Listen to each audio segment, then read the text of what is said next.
যদি বলেন ভারতে নবী নাই তাহলে কোরআন ভুল হয়ে যায়। যদি বলেন আছে, কোথায়?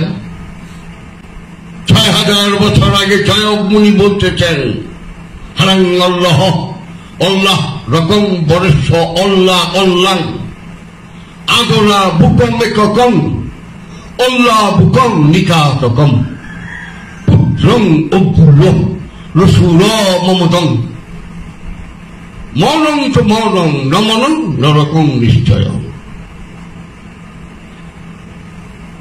আমি জয়পুরে এক মন্দিরের পুরোহিত বলছিলাম, দেখো मेरा नबी का बाप का नाम है, मेरा नबी का नाम है कि नहीं है?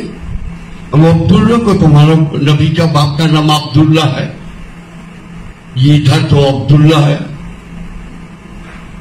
तुम्हारा नबी का नाम मोहम्मद। अब हाँ, इधर ममतन उनका थोड़े जीवने मुझे मने मने कोई तु आबू जाहेर, तु आबू जाहेर सब জাদুঘর ইমান আনলো। আবু জাহেল জানলো না। আবু জাহেল ধমক দিয়ে ৩৬০টা জাদুঘরকে বললো, তোরা বোকা, তোরা বল আমাদের জাদু জমিনে চলে। মোহাম্মদ নাউজুবিল্লাহ এত বড় জাদুঘর যে তার জাদু আসমানেও চলে। মানল না, জাদুঘররা মাইনে রইল। কিন্তু আবু জাহেল যে মানবে না তাকে মানানো যায়। স্যার আপনি কি নিচে আসছেন? কখনো না, আপনি তকদির এখানে নিয়ে আসছে, নাহলে আপনি আসার ক্ষমতা নাই এখানে। আপনার ভাগ্য আপনি যে এখানে নিয়ে আসছেন। গ্রহণ বর্ষণ আলাদা কথা, আসছেন তো।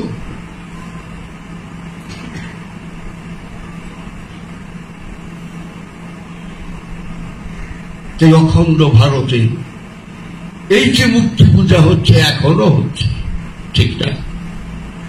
আল্লাহ যদি বলি যে আপনি আজ সামুদ্রাতীরে মূর্তি পূজার অপরাধে ধ্বংস করে দিলেন, আর ভারতে এখনো লক্ষ্মী, এই কাল গহনা পরশু কালী পূজা হইল, দুর্গা পূজা হয় না বাবা? এত মূর্তি পূজা হচ্ছে, এই ভারত যেটা আপনি ধ্বংস করলেন না, এই রহস্য বুঝতে পারলো আপনার।